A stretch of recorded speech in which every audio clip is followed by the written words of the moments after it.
your continued dedications to the duties of law enforcement. This forum is not merely a routine gathering. It's a strategic opportunity to align our operations, reinforce our values, and renew our collective resolve. Let me begin by commending your resilience, strategic commanders, in the face of rising challenges. The sacrifices you make, often without fanfare, are the bedrock of public safety. I thank each of you for standing firm against forces that seek to destabilize our nation. It is your courage and integrity that build and sustain the confidence of our people in the Nigerian police force. Leadership in the force is not ceremonial.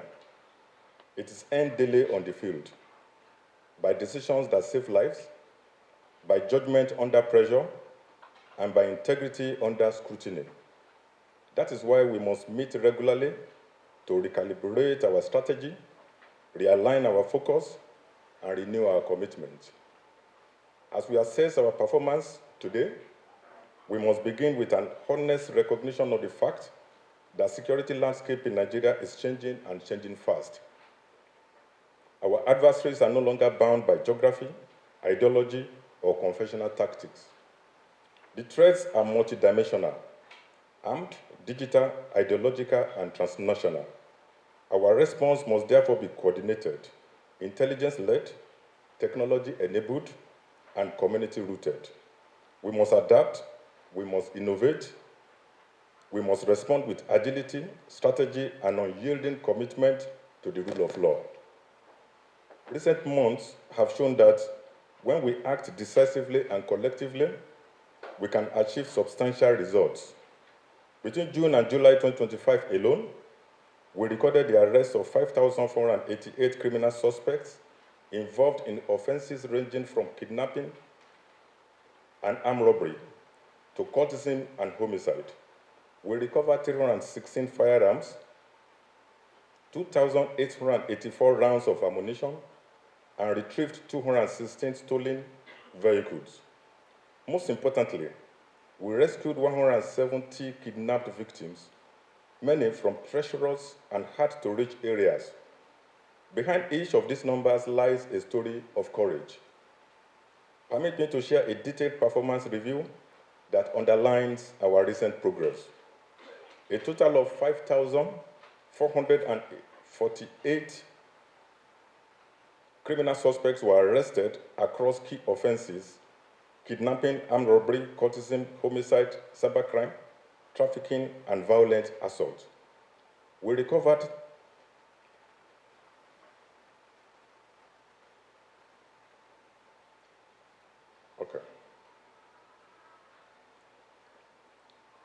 Permit me to share a detailed performance review that underlines our recent progress. I would like to spotlight a few operations for deeper context. In Kogi State, on 23rd June, operatives repelled a kidnap attempt on 3 commercial vehicles along the Obajana-Oshokosho axis, engaging the attackers in a sustained gun battle and rescuing 24 victims unhurt. Benue State, 8th July, operatives of the Force Intelligence Department Intelligence Response Team, acting on actionable intelligence, intercepted and arrested Abubakar Issa, age 25, along the Lafia-Makurdi Expressway. He was found in possession of 3 AK-47 rifles and 1,002 rounds of 7.62 mm live ammunition, intended for distribution to bandits in Benue State.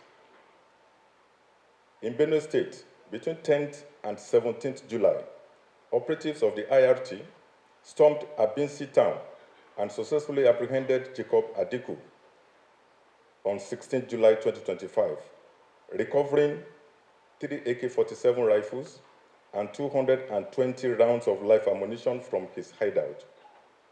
Further investigation led to the recovery of an additional 5 AK-47 rifles, 1 rocket launcher, and 1,000 rounds of live ammunition from the arms dealer.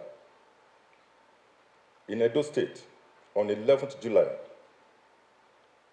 in the Fuga-Agenebode axis, A collaborative operation between the police and local security units dismantled the kidnap ring and rescued 14 kidnapped victims. In Taraba State, on 12th July, a white Toyota bus conveying 17 passengers from Enugu to Yola was ambushed near Wukari. A swift and decisive police response led to the successful rescue of all passengers. In Plateau State and Ogun State, operatives of the Ogun State Police Command arrested two suspects, Yunusa Abdullahi and Peace Danlami, in Plateau State. Both were directly connected to the murder of Mr. Cheng Wang, a Chinese national found dead in his office on 12 January 2025. Interpol coordination. On 17th June, our NCB rescued 46 trafficked Ghanaians and arrested 7 human trafficking suspects following a complaint from Interpol NCB Accra. Jigawa State. On 13th June, a multi-agency raid led to the arrest of cybercrime syndicate in Birni Kudu with 46,100 counterfeit United States dollars, 4 POS machines, 29 phones, and dozens of fraud-related service devices recovered. These are spotlights from numerous operational wins that reflect intelligence synergy, interagency cooperation, tactical innovation, and shared grit. I commend all involved, but I must remind you, this is only the beginning. Let me emphasize the need for every command to publicize credible operational results. The public deserves to know that their police are working and working smart. This is not vanity, it is strategic confidence building. We must reclaim our narrative from misinformation and public cynicism. And that begins with visibility, transparency, and performance. One area I remain deeply committed to is the welfare of our retired officers under the Contributory Pension Scheme, CPS. Their post-service condition is heartbreaking and morally unacceptable. Today, most retired officers of the Nigerian Police Force live in conditions that are not only unacceptable, but humiliating, given the sacrifices they made in service to the nation. Their monthly pension under the CPS is abysmally low and grossly inadequate to meet even the most basic needs. Many can no longer afford health care, housing, or life of dignity. This has turned retirement into a period of hardship and regret, eroding the confidence of serving officers who now see their own future with fear rather than hope. The consequences of this reality are far-reaching. Among serving officers, there exists a growing and deep-rooted anxiety, born from the belief, rightly or wrongly, that retirement is a descent into hardship. This fear has become so pervasive that it is having a noticeable demoralizing effect on morale across the ranks. Attempts made to educate them on the operation of the contributive pension scheme have been taken as attempts to keep them in perpetual bondage of the CPS. Retirement, which should be a time of deserved rest and honor, has become a looming nightmare for many. In response to this growing crisis, the leadership of the force has, in good faith, initiated steps to explore alternative sources of funding aimed at augmenting the pension earning of our retired officers. Regrettably, these efforts have been misconstrued as an attempt to obstruct or derail the movement towards exiting the scheme. Let me state unequivocally that the position of the force remains consistent with the desires of our personnel, both serving and retired. This position was clearly articulated in our presentation to the National Assembly during the public hearing on the bill to exit the police from the contributory pension scheme. This stance was further reinforced in my recent letter to the National Assembly. While the agitation for our exit from the contributory pension scheme is just and deeply rooted in lived realities, it is imperative that our actions are guided by prudence, strategy, and foresight. The leadership of the force, under my watch, is fully aware of the matter and is engaging at the highest level of government and the National Assembly. These engagements have not been in vain. We are witnessing a growing recognition of the plight of our retired officers, and already critical conversations are yielding actionable commitments. Let me state clearly, this is not a moment for impulsive action. It's a moment for strategic patience. The complexities of pension reform demand careful negotiation, and we are making tangible progress towards a resolution that is both dignified and sustainable. We must also be vigilant against external influences. There are those who may seek to hijack our legitimate concerns for political theater or personal gain. We will not allow the pain of our heroes' past to become pawns in another man's agenda. To our retired officers, I make this solemn appeal. Hold the line. Your voices have been heard, your sacrifices are acknowledged, and your welfare remains at the forefront of our institutional agenda. Let us give room for the ongoing efforts to materialize into lasting solutions. The path we have chosen is not the easiest, but it is the surest path to justice, dignity, and long overdue reform. I encourage you all strategic commanders to engage both serving and retired officers in your jurisdiction to sensitize them on the ongoing effort of the force leadership in advocating for their welfare. Let them know that we are with them and the government is not neglecting them. Their welfare remains a paramount concern of this administration. To further boost morale among serving officers, I am proud to announce a new welfare incentive.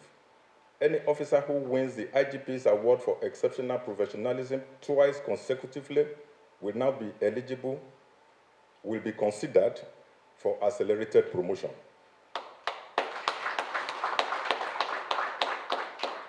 This is not just a reward, it's a call to excellence, creativity, and patriotism. We are building a culture where excellence is not just applauded, but advanced. The goal is clear. A motivated force is an effective force. Let us also recognize that while past efforts are commendable, they are not enough. Crime does not rest. Criminals do not pause.